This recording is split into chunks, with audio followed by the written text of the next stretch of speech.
Welcome to my house in Sanur. Today I'm going to show you around where I live in Sanur, and if you stick around to the end, I'll show you how much I paid for it.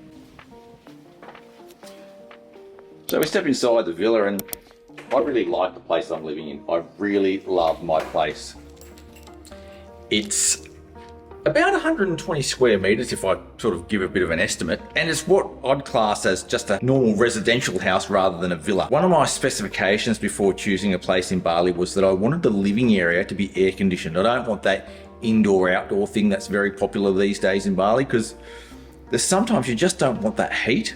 I want the option to be able to open up the house if I need to, but I need it to be fully enclosed so I can get the AC kicking in on those really hot days. I've got a fully functional kitchen, 2 burners, no oven, but I do have a microwave and air fryer and that sort of stuff. They're my items anyway that I brought along. Part of this house is actually fully furnished, and it hasn't got everything that you want, but it's got things like a fridge, a lounge. I brought my own washing machine. I also brought my own lounge and fridge, but they already had a fridge. So I've got double ups of some items, so it's a bit weird. The pool is pretty cool. It's actually inside. Yeah. And it's small. But it's got that open air bit at the top as well. So it gets a bit of natural light into it, but it also means that it doesn't get warm. During the day, that pool is actually pretty cold because it doesn't get the direct sun, even though it's got a bit of light onto it. This is the main living area with a big AC up the top there, and that AC there cools this place down so much quicker than most places I've stayed in Bali. A lot of the times in Bali, you get these underpowered ACs. That one's an unreal one. And you put it on, and within sort of 5-10 minutes, this room cools right down. And it sort of stays cool throughout the day, even if you don't have that AC on. Yeah, so we've got a couple of lounge chairs there. It comes with a TV. There's a little laundry area tucked around the back here, sort of under the stairs a bit, with a toilet and a shower in it as well. Yeah, we just use it as a laundry. But I think it's meant so that if you look from there, it's sort of meant for like a toilet and shower area for the pool. So if you've got kids and stuff, they just can go in and out of there. We don't use the pool that much. We're not in it every day. I might use it sort of once a week if I'm lucky. For me, a pool is not that important. And if I built my own place in Bali, I would actually not have a pool. If I needed to go to a pool, I'd just go to one of the hotels nearby and just pay to go into one of their pools. And the main reason is that pools are really expensive to maintain. You need a pool guy, you pay for a pump which comes on at least for 3-4 hours a day. It's constantly going, costs a lot of electricity, and you get maintenance problems with it. Pumps break, the pool leaks, tiles come off, and if you're not using that pool a lot, it's probably not really worth it. But we do have a pool, so we're grateful for that, and most of that maintenance cost is actually included in our rental price, so that's a good benefit. But if I owned the place, that'd be a different matter.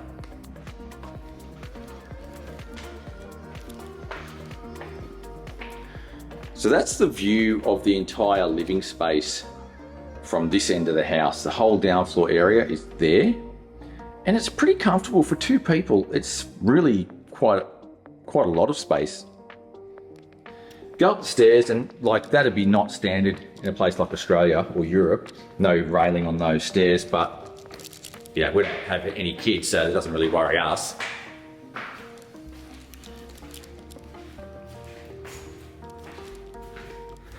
A little bit of a storage space in there, like it's a storage cupboard. We put a lot of our junk in there that we don't use. This is the first bedroom. It's like a spare bedroom for us. Little single bed there, TV, AC, and a bathroom. I actually use this bathroom. So we have 2 bathrooms upstairs. I use that one, Susan uses the other. Each of the bathrooms, I'll just show you. Each of the bathrooms comes with a water heater.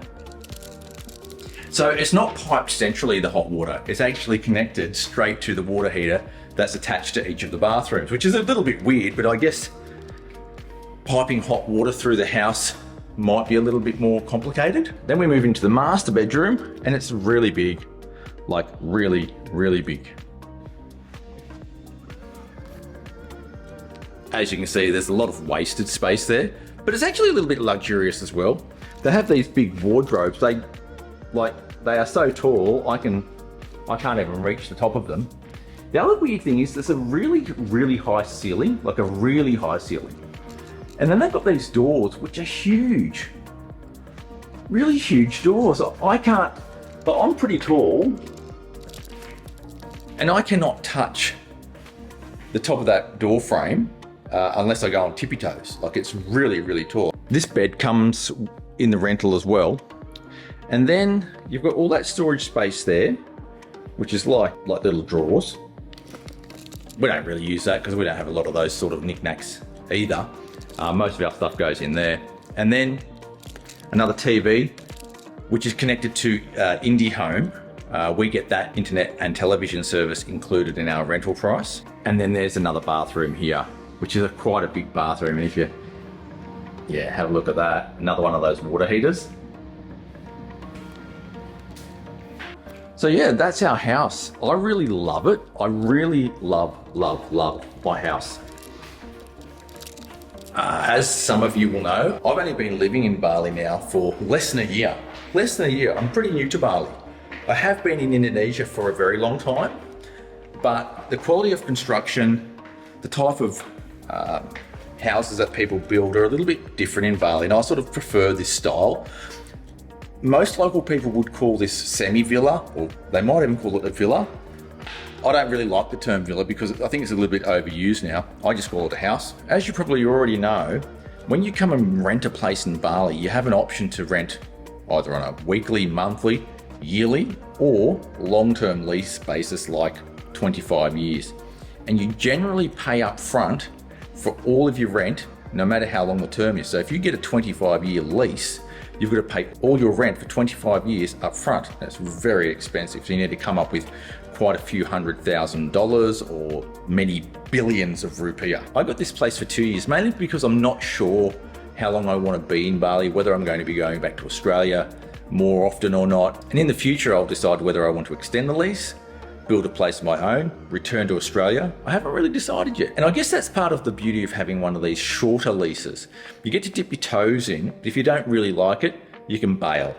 If you go for one of those 25-year leases and you have no idea what living is like in Bali, I think it's quite risky. Having said that, you've got to weigh up your financial options as well, because it might be more beneficial financially for you to go and plunge in, let's say, 3 billion rupiah into a place and perhaps rent it out as an Airbnb while you're not there. You might come and go, get a bit of income as well. But by the same token, you may not want to commit that sort of money. And that's the sort of place that we're in right now. We don't want to commit to those really long-term goals of living in Bali forever and we're never going to leave and that sort of thing. I paid 250 million for this place for 2 years, and it wasn't very easy to find it. Now, some people I've spoken to say that's pretty expensive. You can get a lot cheaper than that if you just go a few streets back. Some people have said, now that's great value, and it depends on who you speak to. And the reason why there's such differing opinions on whether it's a good price or not a good price is because the amount of stock that's on the market right now is very, very small. So finding a place that you really like is difficult, and you may need to pay over the odds if you find a place that you really like. But if you have a bit of flexibility, you can move back into Renon, which is at maybe a 10-minute motorbike ride away, and get something much cheaper, much better value for money. But then you need to ask yourself, how important is location? Do you want to get stuck in traffic? Maybe there's traffic in the area of Renon that you decide to live. Maybe you won't be riding a motorbike. Maybe you'll be walking everywhere. And in that case, you really need to be close to that beachfront because that's where all the activity is. And if you want to live near the beach, it's going to be horrendously expensive. The other thing that's really important to note is that the size of the place that you stay in is almost the number one consideration when it comes to price. So location and size of the property, you add those two together and you can get a pretty good idea of the value of a place. So I paid 250 million for 2 years, and that's about right for this place, for this size property. But 250 million down near the beach won't get you much. It might have done during COVID, or just after COVID. But now, prices have gone through the roof. So what does 250 million over 2 years equate to? It's more or less, if you divide 250 million rupiah by 100 weeks, which is 2 years, you come up with a figure which is about 250 Australian dollars per week, but all of the money is paid in advance. So if you own your own home in Australia or in the Netherlands or the USA, and you can rent it out for more than $250 a week, you can actually move to Indonesia and save money, because your housing costs are going to be a lot less here than they are in your home country. I really love my house in Bali, and I'm really glad to be able to show you around, give you an idea of what you can get for your money if you move to Bali. Thanks for watching. Make sure you hit that subscribe button to keep up to date with all things Sanur. I'll catch you next time.